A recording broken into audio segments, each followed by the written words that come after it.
Hey, greetings! Welcome back to Sean's Irish Whiskey Shelf, coming at you from the heart of the United States out here in the Midwest.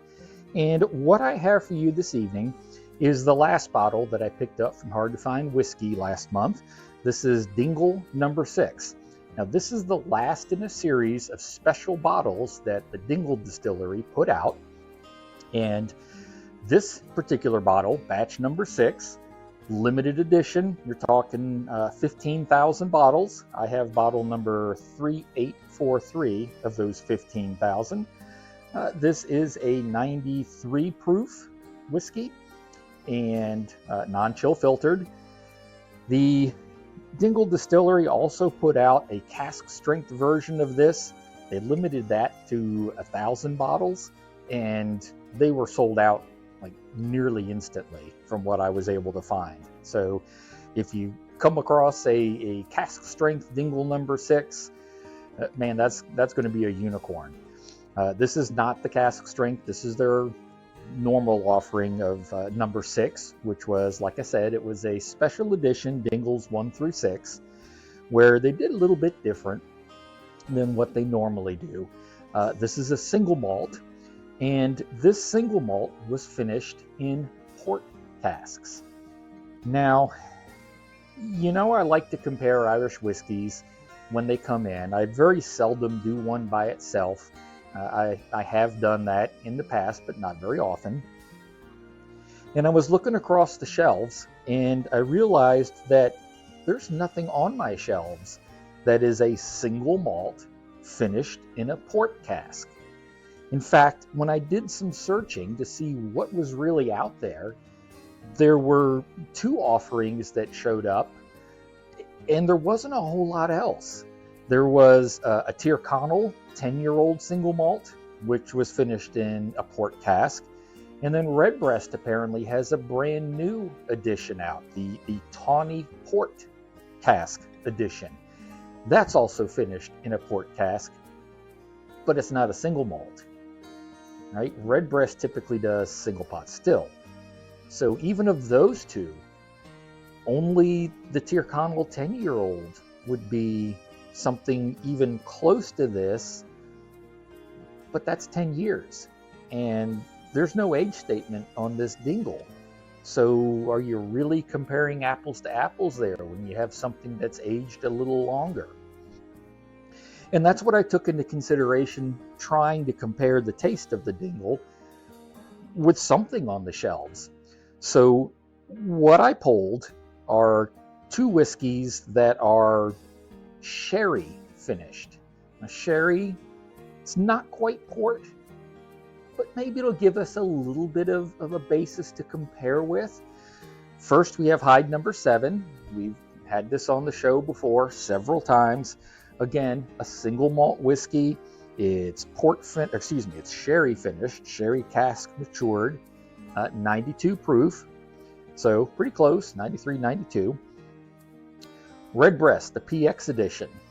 Okay, this is single pot still. It's not single malt. So that right there is going to give a different flavor because of the base whiskey. But come on, it's Redbreast. I mean, if we're going to try some whiskey, we might as well try some Redbreast. What do you think? So we'll throw that in the mix and see what happens here. 92 proof also. So we're looking right across the board, 93, 92, 92. So nothing, extraordinary. But I will say that all 3 of these are a really nice, deep, dark amber color. Obviously reflecting the fact that they've been in port or sherry casks. They pick up that nice color. So let's give it a shot, all right? Dingle number 6, the end of an era, as I've seen it described several times on the web.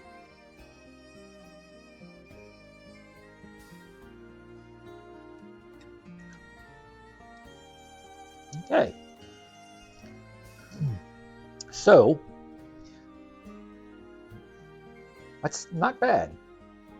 Again, my longtime viewers know that single malt is not something that I really care for. But I think the port maturing in the port casks gives this a really different nuance. I mean, the single port flavor, the single malt flavor is there. But I think the port finish makes a really nice complement to that, where it almost like it balances out that single malt taste, which is not my palate.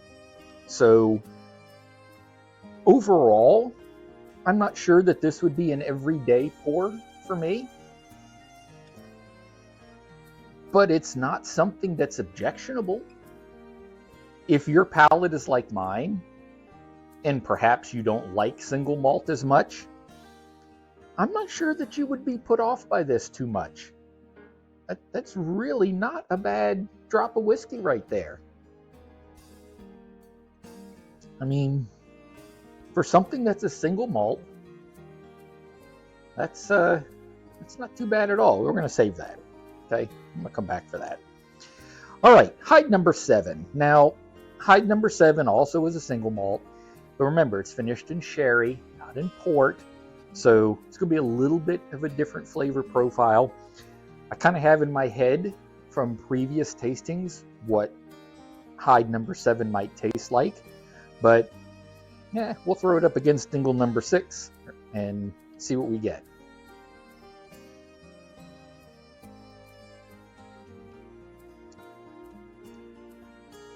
Yeah, that's just not quite as good.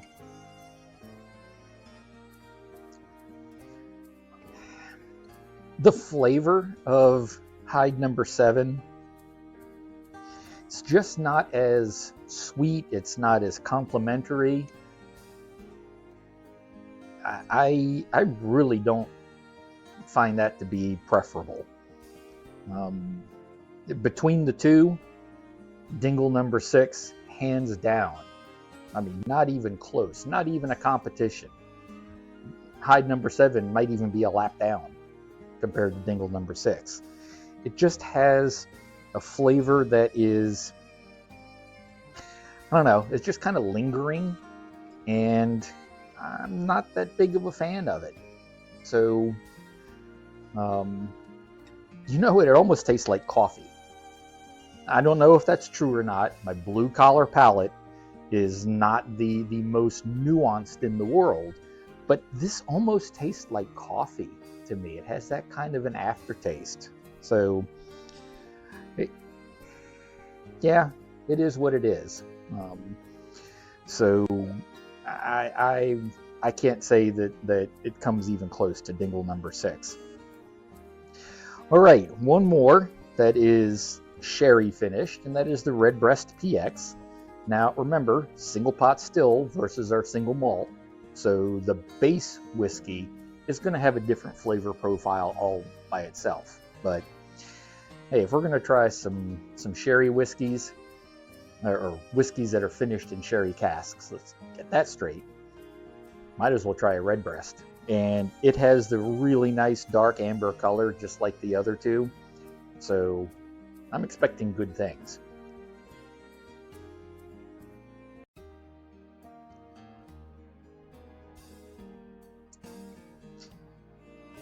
So good things.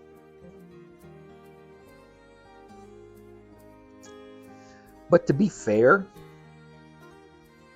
it really isn't apples to apples, because the single pot still is a completely different profile than the single malt.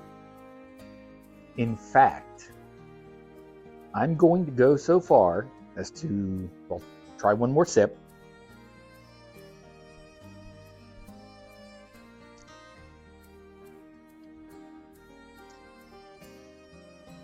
Some of you might actually want to take me out back and shoot me, but I really think the Dingle number 6 is a much more pleasing drop of whiskey than the Redbreast.